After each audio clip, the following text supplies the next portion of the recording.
ನಾನು ಥರ್ಡ್ ಕ್ಲಾಸಲ್ಲಿ SSC pass ಮಾಡಿದವನು, ಭಾಳ ಕಷ್ಟಪಟ್ಟು ಲೇಟಾಗೆ ಒಂದು ಡಿಗ್ರಿ ಮಾಡಿದವನು. 2007ರಲ್ಲಿ ಡಿಗ್ರಿ ಮಾಡಿಕೊಂಡು ನಾನು ರಿಸರ್ಚ್ ಮಾಡಿದ್ದೀನಿ. ಏನು ಮಾಡ್ಬೋದು, what is the problem we have to, ಇದಕ್ಕೆ ಸೊಲ್ಯೂಷನ್ ಏನು. ಇದು ಬೆಂಗಳೂರು, ಯಾಕೆಂದರೆ ಮೊದಲು ನಾನಿದ್ದಾಗ 70 ಲಕ್ಷ ಪಾಪ್ಯುಲೇಷನ್ ಇತ್ತು. ಇವತ್ತು 1.4 crores ಪಾಪ್ಯುಲೇಷನ್ ಬೆಂಗಳೂರು ನಗರ ಆಗಿದೆ.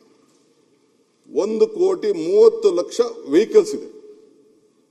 ಟ್ರಾಫಿಕ್ ಕಂಜೆಕ್ಷನ್ ಎಸ್, ನಾನು ಇಲ್ಲ ಅಂತ ಹೇಳೋದಿಲ್ಲ. ಯಾಕೆ ಅಂತ ಅಂದರೆ ಬೆಂಗಳೂರು ನಗರದಲ್ಲಿ ಮಿಸ್ಟರ್ ಅಶೋಕ್, ಇಡೀ ದೇಶದಲ್ಲಿ, ನಮ್ಮ ಭಾರತದಲ್ಲಿ ಆಲ್ಮೋಸ್ಟ್ ಎಲ್ಲ ಮೇಜರ್ ಸಿಟಿಲಿ ಈ ರೋಡು 16% ಇದೆ, ದೊಡ್ಡ ದೊಡ್ಡ ರೋಡ್ಗಳಿದೆ. ಬೆಂಗಳೂರು ನಗರ since it is not a planned city, ಇಲ್ಲಿ ಬರೀ 8% ಇದೆ. ಆ 8% ಇಲ್ಲಿ 1,30,00,000 ವೆಹಿಕಲ್ಲು ದಟ್ಟಣೆ ಆಗಬೇಕು. ಇದಕ್ಕೊಂದು ಉತ್ತಮವಾದಂಥ ಗವರ್ನೆನ್ಸ್ ಆಗಬೇಕು. ಈ ಬೆಂಗಳೂರಲ್ಲಿರುವಂಥ ಎಲ್ಲ ಪ್ರಾಬ್ಲಮ್ಸ್ಗೆ ಏನಾದ್ರು ಒಂದು ಸೊಲ್ಯೂಷನ್ ಮಾಡಬೇಕು. ಹಿಂದೆ ನಾವು ನೈಸ್ ರೋಡ್ ಮಾಡಿದೋ, ಫುಲ್ ಕಂಪ್ಲೀಟ್ ಮಾಡಲಿಲ್ಲ. ಹಿಂದೆ ಅದನ್ನು ಪೆರಿಫರಲ್ ರಿಂಗ್ ರೋಡ್ ಅಂತೇಳಿ ಎಲೆಕ್ಟ್ರಾನಿಕ್ ಸಿಟಿಯಿಂದ ಹಿಡಿದು ತಿರ್ಗಾ ಈ ಕಡೆ ಏರ್ಪೋರ್ಟ್ ರೋಡಲ್ಲಿ ನಮ್ಮ ಯಲಹಂಕ ಸುತ್ತಮುತ್ತಲು ತೆಗೆದುಕೊಂಡು ಹೋಗಿ ತಿರ್ಗಾ ಅಲ್ಲಿವರೆಗೂ ತುಮಕೂರು ರೋಡ್ ಇಂಡಸ್ಟ್ರಿಯಲ್ ನೈಸ್ ಇದಕ್ಕೆ ಕನೆಕ್ಟ್ ಮಾಡೋಕ್ಕೆ ಮಾಡಿದ್ರು. ಬಟ್ ಆದಮೇಲೆ 100 ಮೀಟರ್ ರೋಡ್ ಮಾಡಬೇಕು ಅಂತ ಮಾಡಿ they could not take it forward. ಆವತ್ತಿನ ಕಾಲದಲ್ಲಿ ಮುಗಿದೋಗಿದ್ರೆ ಬರೀ 3,000 ಕೋಟಿ ರೂಪಾಯಿಗೆ ಮುಗಿದೋಗಿತ್ತು. The political will, it may be a Congress or Dal or BJP, we did not have a political will to do it. So ಅದರಿಂದ ಏನಾಗ್ತಾ ಇದೆ, ಟ್ರಾಫಿಕ್ ವೆಹಿಕಲ್ಸು ಭಾಳ ದಟ್ಟಣೆ ಆಗಿ ಇವತ್ತು ನಾವೆಲ್ಲ ಇದನ್ನು ಅನುಭವಿಸ್ತಾ ಇದ್ವಿ. How to sort out this problem. ಆಮೇಲೆ ಜನರಿಗೆ ಆಯಿತು 195 ವಾರ್ಡ್ ಏನೋ ಇತ್ತು, ತಿರ್ಗಾ 225 ಆಯಿತು. ಗವರ್ನೆನ್ಸ್ ವಿಚಾರ, ಒಬ್ಬರೇ ಕಾರ್ಪೊರೇಷನ್ ಕಮಿಷನರು, ಒಬ್ಬರೇ ಚೀಫ್ ಇಂಜಿನಿಯರು, ಇವೆಲ್ಲ ಬೇಕಾದಷ್ಟು ದೊಡ್ಡ ಸಮಸ್ಯೆ ಇದೆ ಬೆಂಗಳೂರು ನಗರ ಸಭೆ. ಆಮೇಲೆ ಒಂದೊಂದು ವರ್ಷಕ್ಕೆ ಮೇಯರ್ ಚೇಂಜ್ ಆಗೋದು, ಅವ್ನು ಬರೋದಕ್ಕೆ ಅವನ ಅಧ್ಯಕ್ಷ ಆಯ್ತಾನೆ, ತಿರ್ಗಾ ಒಂದು ಹನಿಮೂನ್ ಪೀರಿಯಡ್, ಒಂದು ಫಾರಿನ್ ಹೋಗಿ ಬರ್ತಾನೆ, ಬರೋಷ್ಟೊತ್ತಿಗೆ ಕ್ಲೋಸ್ ಆಯ್ತದೆ, ತಿರ್ಗಾ ಇನ್ನೊಂದು ರಿಸರ್ವೇಷನ್ ಚೇಂಜ್ ಆಯ್ತದೆ. ನೋ ಲೀಡರ್ಶಿಪ್ ಬೆಳೆಲಿಕ್ಕೆ ಸಾಧ್ಯ ಇಲ್ಲ. ಈ 73-74ನೇ ತಿದ್ದುಪಡಿ ಏನಪ್ಪ ಅಂತಂದರೆ to give more power to the young leaders. ಇವತ್ತು ಸುರೇಶ್ ಕುಮಾರ್ ಇಲ್ಲಿದ್ದಾರೆ, ನಾನು ಇಲ್ಲಿದ್ದೀನಿ, ಬಸವರಾಜ್ ಇದ್ದಾರೆ, ಬೇರೆಯವರೆಲ್ಲ ಇದ್ದಾರೆ. ಎಲ್ಲ ಕಾರ್ಪೊರೇಷನ್ ಇಂದ ಅವರೆಲ್ಲ ಬಂದು, ನಮ್ಮ ಇವರಿದ್ದಾರೆ ಮಹಾಲಕ್ಷ್ಮಿ ಲೇಔಟ್ MLA ಇದ್ದಾರೆ, ಅವರೆಲ್ಲ ಕಾರ್ಪೊರೇಷನ್ ಇಂದ ಕಾರ್ಪೊರೇಟರ್ಗಳಾಗಿ ಬೆಳೆದು ಇವತ್ತು ನಾಯಕರಾಗಿ MLAಗಳಾಗಿ ಮಂತ್ರಿಗಳಾಗಿದ್ದಾರೆ. ಇವತ್ತು ನಮ್ಮ ಜವಾಹರ್ಲಾಲ್ ನೆಹರು ಅವರು, ಸರ್ದಾರ್ ವಲ್ಲಭಾಯ್ ಪಟೇಲ್ ರವರು, ಅವರೆಲ್ಲ ಕಾರ್ಪೊರೇಟರ್ಗಳಾಗಿ ಇದು ಅಲಹಾಬಾದ್ ಅಧ್ಯಕ್ಷರಾಗಿ ಈ ದೇಶದ ಪ್ರಧಾನಮಂತ್ರಿ ಆಗಿದ್ದಾರೆ. Netaji Subhash Chandra Bose was a commissioner of Calcutta. Rajagopalachari, Sardar Vallabhbhai Patel, Kengal ಹನುಮಂತಯ್ಯನ್ ಬ್ಯಾಂಗ್ಳೂರ್, ರಾಮನಗರದವರಾದ್ರೂ ಕೂಡ ಇಲ್ಲಿ ಬಂದು ಕಾರ್ಪೊರೇಟರ್ ಆಗಿ ಇಲ್ಲಿ ಮುನ್ಸಿಪಲ್ ಅಧ್ಯಕ್ಷರಾಗಿ ಕೆಲಸ ಮಾಡಿದಂಥವ್ರು ಇವರು. ನಮ್ಮ ವಿ ವಿ ಗಿರಿ ಬಿಡಿ, ನಮ್ಮ ಇವರು ಜಟ್ಟಿಯವರು ಪಂಚಾಯತಿ ಅಧ್ಯಕ್ಷರಾಗಿ ಉಪಾಧ್ಯಕ್ಷರಾಗಿ ಸ್ಥಾನ ಮಾಡಿದ್ರು. So this 73rd, 74th amendment is a basic institution to create young leaders, new leaders, ಹೊಸ ನಾಯಕರುಗಳನ್ನ ಬೆಳೆಸಿದಂತ ಒಂದು ದೊಡ್ಡ ಅವಕಾಶ ಇದಿದೆ. ಇಲ್ಲಿ ಬೆಳ್ಕೊಂಡು ಬಂದಂಥವ್ರಿಗೆ ಬೇಕಾದಷ್ಟು ಎಲ್ಲ ಸಮಸ್ಯೆಗಳು ಪ್ರಾಬ್ಲಮ್ ಬರ್ತದೆ. ನಾನು ಕೂಡ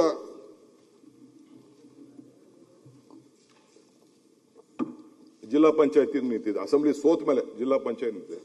ಸೊ ಅದರಿಂದ ಸುಮಾರು ನನಗೆ ಜಿಲ್ಲಾ ಪಂಚಾಯತಿ ವ್ಯವಸ್ಥೆ, ತಾಲೂಕ್ ಪಂಚಾಯತಿ ವ್ಯವಸ್ಥೆ ಇವೆಲ್ಲ ಕೂಡ ನನಗೂ ಸ್ವಲ್ಪ ಅರಿವಿದೆ. ಸೊ ಹಂಗೆ ಇದಕ್ಕೆ ಏನು ಮಾಡ್ಬೋದು ಅಂತ ಆಲೋಚನೆ ಮಾಡಿ ಇದಕ್ಕೆ ಫಸ್ಟ್ ಗವರ್ನೆನ್ಸ್ ಮುಖ್ಯ ಅಂತೇಳಿ ಹಿಂದೆ ಬೇಕಾದಷ್ಟು ಸಲಹೆ ಇತ್ತು, ಡಿಸ್ಕಷನ್ ಆಗಿತ್ತು. ಈ ಬೆಂಗಳೂರಿನ ಇದನ್ನ ಕಂಟ್ರೋಲ್ ಮಾಡೋಕ್ಕೆ ಆಗ್ತಿರ್ಲಿಲ್ಲ. ಯಾವ ಆಫೀಸರ್ ಪಾಪ MLAಗಳು ಏನು ಮಾಡ್ತಾರೆ, ಒಬ್ಬರೇ ಕಮಿಷನರ್ ಹತ್ರ ಮಾತಾಡಬೇಕು, ಒಬ್ಬರೇ ಇದನ್ನು ಮಾಡಬೇಕು. It is not practically possible ಅಂತೇಳಿ ಎಲ್ಲರತ್ರ ಚರ್ಚೆ ಮಾಡಿದೆ. ಚರ್ಚೆ ಮಾಡಿ ಒಂದು ರಿಪೋರ್ಟು ಬಂತು. ಸೊ ಅದಕ್ಕೆ ನಾನು ಇದನ್ನು ಭಾಗನ ಮಾಡಬೇಕು, ಗವರ್ನೆನ್ಸ್ಗೋಸ್ಕರ ಭಾಗ ಮಾಡಬೇಕು. ನನಗೇನು ಬೆಂಗಳೂರು ಕೆಂಪೇಗೌಡ ಕಟ್ಟದನ್ನ ಭಾಗ ಮಾಡೋಕ್ಕಿಲ್ಲ. I believe in, but there is no alternative. ಬೇರೆ ಬೇರೆ ರಾಜ್ಯಗಳಲ್ಲೆಲ್ಲ ನಾನು ನೋಡಿದ್ದೇನೆ, ಪಕ್ಕದಲ್ಲಿ ಹೊಸದಾಗಿ ಸೇರಿಸಿರೋದು ಮಾಡಿರೋದೆಲ್ಲ ಸೇರಿಸ್ತೀವಿ. ಇನ್ನೂ ಬೇಕಾದಷ್ಟು ಆ್ಯಡ್ ಮಾಡಲೇಬೇಕು. ಇಲ್ಲೂ ಸ್ವಲ್ಪ ತಾರತಮ್ಯ ಇದೆ. ಆದರೆ ಈ 73rd, 74th amendment ಏನಿದೆ, 74th amendment ಅಲ್ಲಿ ಈಗ ಈಸ್ಟ್ ಕಾರ್ಪೊರೇಷನ್ ನಮ್ಮ ಕೆ ಆರ್ ಪುರಂ ಮಾದೇವಪುರ ಮಾಡಿದ್ವಿ, ಅಲ್ಲಿ ಹೈಯೆಸ್ಟ್ ರೆವಿನ್ಯೂ ಇದೆ. ಇನ್ನೊಂದು ಸ್ವಲ್ಪ ಪಂಚಾಯತಿ ಸೇರಿಸಿದ್ರೆ ಈ 1,500 ಇದೆ, 4,000 ಕೋಟಿಗೂ ಹೊಂಟೋಗ್ತದೆ ಅಲ್ಲಿ, ಅಷ್ಟು ಇನ್ಕಮ್ ಇದೆ. ಪಕ್ಕದಲ್ಲಿ ಈಗ ಎಲೆಕ್ಟ್ರಾನಿಕ್ ಸಿಟಿ ಇದೆ. Electronic city is A part of Bengaluru, ಆದರೂ ಕೂಡ ಅದನ್ನು out of Bengaluru city corporation ಇದೆ. ಇಲ್ಲಿ ಅಲ್ಲಿಂದ ಒಂದು ರೋಡಿಂದ ಈಚೆ ಅವನು ಟ್ಯಾಕ್ಸ್ ಕಟ್ಟೋನು, ಅವನು ಅವನಿಗೂ ಬಾಡಿಗೆ ಕಟ್ಟೋನು, ಅವನು 60 ರೂಪಾಯಿ 70 ರೂಪಾಯಿ ಇದೆ. ಅವ್ನು ಟ್ಯಾಕ್ಸ್ ಮಾತ್ರ 10% ಕಟ್ತಾನೆ, ಒಂದು ರೋಡಿಂದ ಈಚೆಗೆ 90% ಕಟ್ತಾನೆ. ಅಲ್ಲಿ ಪಂಚಾಯತಿ ಇದೆ, ಆ ಪಂಚಾಯತಿಲಿ ಬ್ರಿಗೇಡ್ ರೋಡ್ಕಿನ್ನ ಬಹಳ ದೊಡ್ಡದಾಗಿ ಬಿಸ್ನೆಸ್ ಅಲ್ಲಿ ನಮ್ಮ ಶ್ರೀನಿವಾಸ್ ಅವರು ಇಲ್ಲಿಲ್ಲ, ಕೃಷ್ಣಪ್ಪನವ್ರ ಕಾನ್ಸ್ಟಿಟ್ಯೂನ್ಸಿ ಅಲ್ಲಿ ಎಲೆಕ್ಟ್ರಾನಿಕ್ ಸಿಟಿ ಪಕ್ಕದಲ್ಲೇನೆ ಆ ರೀತಿ ಎಲ್ಲ ಇದೆ. ಸೊ ಅದಕ್ಕೆಲ್ಲ ಏನಾದ್ರು ಮಾಡಿ ರಿಫಾರ್ಮ್ಸ್ ಮಾಡಬೇಕು ಅಂತೇಳಿ ಒಂದು ಪ್ರಯತ್ನ ಮಾಡ್ತಾ ಇದ್ದೀನಿ. ಈ 5 ಕಾರ್ಪೊರೇಷನ್ನ ತೆಗೆದುಕೊಂಡು ಬಂದು, ಸೊ ನಾನು ಮೇ 15ನೇ ತಾರೀಕು ಅದಕ್ಕೆ ಹೊಸ ನೋಟಿಫಿಕೇಶನ್ ಮಾಡಿ 2025ರಲ್ಲಿ ಇರುವಂಥ ಎಕ್ಸಿಸ್ಟಿಂಗ್ ಏರಿಯಾಗೆ 5 ಕಾರ್ಪೊರೇಷನ್ ಮಾಡಿ, ಸೆಪ್ಟೆಂಬರ್ 2ನೇ ತಾರೀಕಿಗೆ 25ಕ್ಕೆ ಈ 74ನೇ ಅಮೆಂಡ್ಮೆಂಟ್ನ ತರಬೇಕು ಅಂತೇಳಿ ಇವತ್ತು ಮಾಡಿದ್ದೇನೆ.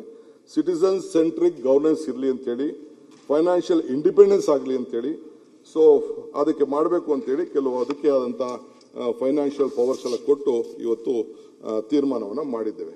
ನಾವು ಮಾಡಬೇಕಾದ್ರೆ ಏಕಾಏಕಿ ನಾನು ಮಾಡಕ್ಕೆ ಹೋಗಲಿಲ್ಲ.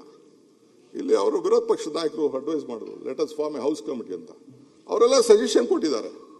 ನಾನು ಇದನ್ನ ನನ್ನ ಇಷ್ಟ ಬಂದಂಗೆ ಇಚ್ಛಾಶಕ್ತಿ ನಾನು ಇವತ್ತು ಮಾಡೋದಿಲ್ಲ, ಮುಂದಕ್ಕೂ ಮಾಡೋದಿಲ್ಲ. I believe in democratic setup. ಎಲ್ಲರಿಗೂ ಒಂದು ಅವಕಾಶ ಸಿಕ್ಕಲಿ, ಎಲ್ಲರ ಮಾತು ಕೇಳೋಣ. Ultimately there's a will, political will ಇರ್ತದೆ ಅಂತೇಳಿ ಬೇಕಾದಷ್ಟು ಅವರು ಎಲ್ಲ ಸಲಹೆ ಕೊಟ್ಟಿದ್ದಾರೆ. ಸಲಹೆ ಪ್ರಕಾರ ನಾವು ಮಾಡಿದ್ದೇವೆ. ಇನ್ನೂ ಬೇಕಾದಷ್ಟು ಎಕ್ಸ್ಪ್ಯಾಂಡ್ ಮಾಡೋಕ್ಕಿದೆ. ಇನ್ನು ಇದರಲ್ಲಿ ಏನಾದ್ರು ಸ್ವಲ್ಪ ತಪ್ಪುಗಳಿತ್ತು ಅಂತಂದರೆ ಸ್ವಲ್ಪ ಹೋಗಿ ಶ್ರೀನಿವಾಸ್ ಪ್ಲೀಸ್, ಸುರೇಶ್ ಹೋಗಿ, ಇನ್ನೇನಾದ್ರು ಈ ವಿಚಾರ ಇತ್ತು ಅಂತಂದ್ರೆ ವಿಲ್ ಸೆಟಲ್ ರೈಟ್. ಬೇಕಾದ್ರೆ ಇನ್ನೂ ಏನಾದ್ರು ಮಾಡಿಫಿಕೇಶನ್ ಮಾಡಿದ್ರೆ ಅದನ್ನು ಕೂಡ ಮಾಡೋಕ್ಕೆ ನಾವು ತಯಾರಿದ್ದೇವೆ. ಸೊ ಈಗ 369 ವಾರ್ಡ್ ಮಾಡಿದ್ದೀವಿ. ಬೇರೆಯವರು ನೋಟಿಫಿಕೇಶನ್ ಅವ್ರಿಗೆ ಅಧಿಕಾರಿಗಳಿಗೆ ಬೇರೆ ಅದಕ್ಕೆಲ್ಲ ರಿಸರ್ವೇಷನ್ಸ್ ಅವಕಾಶ ಇದೆ. ಸೊ ಪವರ್ಸ್ ಅದಕ್ಕೆಲ್ಲ ಮಿಕ್ಕಿದ ಏನು ಬೇಕೋ ಅದು ಆಗ್ತದೆ. ಈಗ ಎಲ್ಲೆಲ್ಲಿ ಕಾರ್ಪೊರೇಷನ್ಗೆ ಸ್ವಲ್ಪ ಸಮಸ್ಯೆ ಅದನ್ನೆಲ್ಲ ಮಾಡ್ಕೊಳ್ಳೋಣ. ಇದು ನೋ ಡಿವಿಷನ್ ಆಫ್ ಬೆಂಗಳೂರು ಅಂತ ಅಂದರೆ ಡಿವಿಷನ್ ಅಂತ ಅಂದರೆ ಇದನ್ನು ಇಡೀ ಬೆಂಗಳೂರನ್ನ ಇದನ್ನು ಮಾಡೋಕ್ಕೆ ನಾವು ಹೋಗಲ್ಲ. ಅವರು ಕ್ವಶನ್ ಮಾಡ್ತಿದ್ರು, ಇಲ್ಲ ಕೆಲವರೆಲ್ಲ ಭಾಗ ಮಾಡಿಬಿಟ್ರಿ, ಹಂಗೆ ಮಾಡಿಬಿಟ್ರಿ ಅಂತೇಳಿ. ಸೊ ಚೀಫ್ ಮಿನಿಸ್ಟರ್ GBAಗೆ ಯಾಕೆ ಬಂದಕ್ಕಿಟ್ಟು ಅಂತಂದರೆ ಕೆಲವು ಎಲ್ಲ ಕಾರ್ಪೊರೇಷನ್ ಮಧ್ಯದಲ್ಲಿ ದೊಡ್ಡ ಇಂಪಾರ್ಟೆಂಟ್ ಡಿಸಿಷನ್ ತಗೋಬೇಕಾಗ್ತದೆ, ದೊಡ್ಡ ಕೆಲಸ ಮಾಡಬೇಕಾಗ್ತದೆ. ಅಂತ ಸರ್ಕಾರದಲ್ಲಿ ಸರ್ಕಾರ ಸಹಾಯ ಮಾಡಬೇಕಾಗ್ತದೆ ಅನ್ನೋ ದೃಷ್ಟಿಯಿಂದ GBA ಇಟ್ಟಿದೆ ಹೊತ್ತು ಈ 5 ಕಾರ್ಪೊರೇಷನ್ಗಳು ಏನಿದೆ ಅದು ಅವ್ರಿಗೆ ಆದಂಥ ಅವರ ಆಡಳಿತಕ್ಕೆ, ವ್ಯವಸ್ಥೆಗೆ, ಆಮೇಲೆ ಟರ್ಮು ಕೂಡ ಸ್ವಲ್ಪ ಜಾಸ್ತಿ ಇರಲಿ ಅಂತೇಳಿ 2.5 ವರ್ಷ ಮಾಡಿ ಇಟ್ಟಿದ್ದೇವೆ. ಅಟಾನಮಿ ಕೂಡ ಅವ್ರಿಗೆ ಕೊಟ್ಟಿದ್ದೇವೆ. ಸೊ ಫೈನಾನ್ಷಿಯಲ್ ಅಟಾನಮಿ ಕೂಡ ಎಲ್ಲ ಕೊಟ್ಟಿದ್ದೇವೆ. ಸೊ ಅದರಿಂದ ಇದು ಜೊತೆಗೆ ಮೊದಲು ಪ್ಲಾನಿಂಗ್ ಅಥಾರಿಟಿ ಇರಲಿಲ್ಲ ಬೆಂಗಳೂರು ನಗರಕ್ಕೆ. ನಾವು corporation also GBA Era also it self is A planning authority. ಅವರೇ ಮುಂದಕ್ಕೆ ಏನು BDA ಇಂದ ತೆಗೆದುಬಿಟ್ಟು ಅವ್ರಿಗೆ ಕೊಟ್ಬಿಟ್ಟಿದ್ದೀವಿ. ಮುಂದಕ್ಕೆ ಏನು ಪ್ಲಾನ್ ಮಾಡಬೇಕು ಅಂತ ಮೊದಲು ಭಾಗ ಮಾಡ್ಕೊಳ್ತಿದ್ರು. 5 ಎಕರೆ ಒಳಗಡೆ ಇದ್ರೆ ನನಗೊಂದು, 5 ಎಕರೆ ಮೇಲಿದ್ರೆ ಹಂಗಿತ್ತು. ಈಗಿಲ್ಲ. ಇದು ನಾನು ಬೇಕಾದಷ್ಟು ಇದಕ್ಕೆ ಮಾಡಿ ಪ್ಲಾನಿಂಗ್ ಅಥಾರಿಟಿ ಕೂಡ ಕಾರ್ಪೊರೇಷನ್ ಅವ್ರಿಗೆ ಕೊಟ್ಬಿಟ್ಟಿದ್ದೀನಿ. ಅವ್ರದ್ದೇ GBA will take A decision ಅಂತೇಳಿ. ಸೊ ಮಾಸ್ಟರ್ ಪ್ಲಾನ್ ಕೂಡ ಅದನ್ನು ಹೊಸ ಮಾಸ್ಟರ್ ಪ್ಲಾನ್ ಮಾಡಬೇಕು ಅಂತ ಕೂಡ ಅದು ಖಾಲಿ ಟೆಂಡರನ್ನು ಕೂಡ ಮಾಡಿದ್ದಾರೆ. ಸೊ ಯಾವುದಾದ್ರು ಮೇಜರ್ ಪ್ರಾಜೆಕ್ಟ್ಸ್ ಇತ್ತು ಅದನ್ನೆಲ್ಲ ಗೌರ್ಮೆಂಟ್ ಆಫ್ ಕರ್ನಾಟಕ ಫಂಡ್ಸಿಂದ ತೆಗೆದುಕೊಳ್ಳುವಂಥದ್ದು ಅವರ ಜೊತೆ ಮಾಡಬೇಕು ಅಂತ ತೀರ್ಮಾನ ಮಾಡ್ಕೊಂಡು ನಾವು ಬಂದಿದ್ದೇವೆ. ಸರ್ಕಾರ ಕೂಡ ಹಿಂದೆ BJP ಗೌರ್ಮೆಂಟ್ ಇದ್ದಾಗ ಅವರು ಒಂದಷ್ಟು ದುಡ್ಡು ಹಣ ಕೊಟ್ಟಿದ್ರು. ನಾನು ಅದ್ರ ಬಗ್ಗೆ ತರ್ಕ ಮಾಡಕ್ಕೆ ಹೋಗಲ್ಲ. ಆಗ ಅದೆಷ್ಟೋ ಒಂದು 5 ವರ್ಷಕ್ಕೆ 1960 ಕೋಟಿ ಕೊಟ್ಟಿದ್ರು. ಈ ಕಾಂಗ್ರೆಸ್ ಬಂದ ಮೇಲೆ 7,000 ಕೋಟಿ ಆಯಿತು. BJP ಬಂದ ಮೇಲೆ 12,000 ಕೋಟಿ ಆಯಿತು. 12,000 crores given in your time also. ಈಗ ತಿರ್ಗಾ ನಾವು ಅದನ್ನೆಲ್ಲ ಒಂದು ವರ್ಷ 3,000 ಕೊಟ್ಟು, ಇನ್ನೊಂದ್ಸದ 3,000, ತಿರ್ಗಾ 2025ಕ್ಕೆ 7,000 ಕೊಟ್ಟು, ತಿರ್ಗಾ CM 1,500 ಕೋಟಿ ಕೊಟ್ಟರು. ತಿರ್ಗಾ ಈ ವರ್ಷ 7,000 ಮಾಡಿದ್ದೀವಿ. ಸೊ ಹಂಗೆ ಕಾಲಕ್ಕೆ ತಪ್ಪಂತೆ ಬಂದಂಗೆ ಸ್ವಲ್ಪ ಎಲ್ಲ ದುಡ್ಡು ಕೂಡ ಜಾಸ್ತಿ ಆಗ್ಕೊಂಡು ಹೋಗಿದೆ. ನಮ್ಮ ಟ್ಯಾಕ್ಸ್ ಕಲೆಕ್ಷನ್ ಕೂಡ ಬೇಕಾದಷ್ಟು ಎನ್ಹಾನ್ಸ್ಮೆಂಟ್ ಆಗಿದೆ. ಟ್ಯಾಕ್ಸ್ ಕಲೆಕ್ಷನ್ ನೀವು ಇನ್ನೇನು ಹೇಳ್ತಿದ್ವಿ ಅತಿ ಹೈಯೆಸ್ಟ್ ಇದೆ ಕಂಟ್ರಿ ಅಂತ. ನಾನು ಏನು ಚೇಂಜ್ ಮಾಡಿಲ್ಲ. ನೀವೇನು ಕಾನೂನು ಮಾಡಿದ್ರಿ 2020ರಲ್ಲಿ, ನೀವೇನು ರೇಟ್ ಇಟ್ಟಿದ್ರಿ ಆ ರೇಟೇ ಇಟ್ಟಿದ್ದೀನಿ ನಾನು. ಇನ್ನು ನಾನು ಬೇಕಾದಷ್ಟು ಅವ್ರಿಗೆ ಅನುಕೂಲ ಮಾಡಿಕೊಟ್ಟಿದ್ದೀನಿ. ರಿಡಕ್ಷನ್ ಪೆನಾಲ್ಟಿನ, ಒನ್ ಟೈಮ್ ಸೆಟ್ಲ್ಮೆಂಟು, ಬರೀ 100 ರೂಪಾಯಿ ಪೆನಾಲ್ಟಿ, ಬರೀ 5 ವರ್ಷದ ಲಿಮಿಟೇಷನು, ಹಿಂಗೆಲ್ಲ ಇಟ್ಟು ಕೊನೆಗೆ ಏನೋ ಒನ್ ಟೈಮ್ ಸೆಟ್ಲ್ಮೆಂಟ್ ಮಾಡೋದಕ್ಕೆ 1,277 ಕೋಟಿ ರೂಪಾಯಿ ಎಕ್ಸ್ಟ್ರಾ ಕೂಡ ಬಂದಿದೆ. ಸೊ ಈ ಟ್ರಾಫಿಕ್ ಕಂಜೆಕ್ಷನ್ ಪ್ರಾಬ್ಲಮ್ಗೆ ಏನೆಲ್ಲ ಸಹಾಯ ಮಾಡ್ಬೋದು ಟ್ರಾಫಿಕ್ನ ಕಡಿಮೆ ಮಾಡಲಿಕ್ಕೆ. ಯಾಕೆಂದ್ರೆ ನಮ್ಮ ಬೆಂಗಳೂರು ಫುಲ್ ನ್ಯೂಸ್ ಯಾವಾಗ್ಲೂ ಏನೇ ಹೆಚ್ಚು ಕಮ್ಮಿ ಆದ್ರೂ ಬೆಂಗಳೂರು, ಬಾಂಬೆದು ಬರೋದಿಲ್ಲ, ಡೆಲ್ಲಿದು ಬರೋದಿಲ್ಲ, ಹೈದರಾಬಾದ್ ಬರೋದಿಲ್ಲ, ಎಲ್ಲ ಕಡೆ ನಮ್ಕಿನ್ನ ವರ್ಷದ traffic. But it's not making A noise, but Bangalore makes A noise. ಯಾಕೆ? ಈಗ ಮೊನ್ನೆ ಮೋದಿ ಸಾಹೇಬರು ಬಂದಿದ್ರು ಬೆಂಗಳೂರಿಗೆ. ಮೋದಿ ಸಾಹೇಬರು ನಮ್ಮ ಅಶೋಕ್ ಹೇಳ್ತಿದ್ರು, ಇಲ್ಲ ಈಗ ಮೋದಿ ಸಾಹೇಬ್ರು ಏನು ಹೇಳಿದ್ರು, why Modi called this a global city.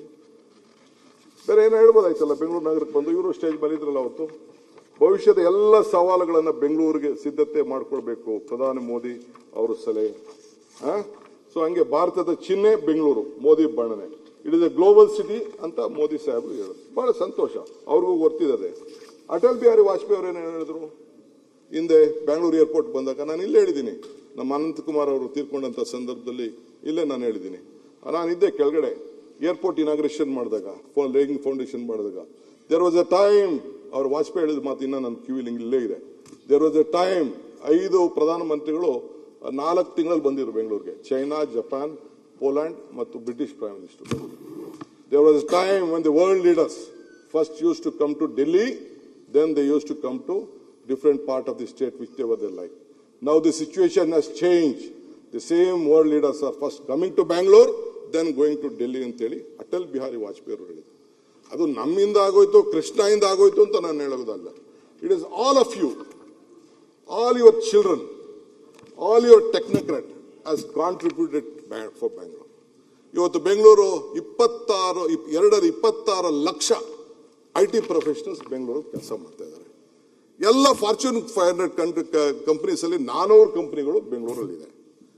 ಅವತ್ತನ್ನು ಕೇಳಿದಾಗ ಅಮೆರಿಕನ್ ಅಂಬಾಸಿಡರ್ ಬಂದು ನಾನು ಇದ್ದ ಮೀಟಿಂಗ್ ಅಲ್ಲಿ ಕೇಳಿದಾಗ, ನನಗೇನು ಬೇಡ, ಒಂದು 10 ಇಂಟರ್ನ್ಯಾಷನಲ್ ಸ್ಕೂಲ್ ಬೇಕು ಅಂತ ಬಂದು ರಿಕ್ವೆಸ್ಟ್ ಮಾಡ್ಕೊಂಡ್ರು.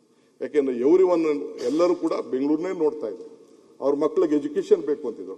ಕ್ಯಾಲಿಫೋರ್ನಿಯಾಲಿ ಸುರೇಶ್ ಬರೀ 13 ಲಕ್ಷ ಇಂಜಿನಿಯರ್ಸ್ ಇರೋದು ಕ್ಯಾಲಿಫೋರ್ನಿಯಾಲಿ, ಸಿಲಿಕಾನ್ ವ್ಯಾಲಿ. ಇಲ್ಲಿ 26 ಲಕ್ಷ ಇದೆ. This is the strength of Bangalore. ನಾನು ಹೈದರಾಬಾದ್ ಬಗ್ಗೆ ಅವರು ಚರ್ಚೆ ಮಾಡಿದ್ರು. ನಾನೀಗ ಚರ್ಚೆ ಐ ಡೋಂಟ್ ವಾಂಟ್ ಟು ಅವ್ರಿಗೆ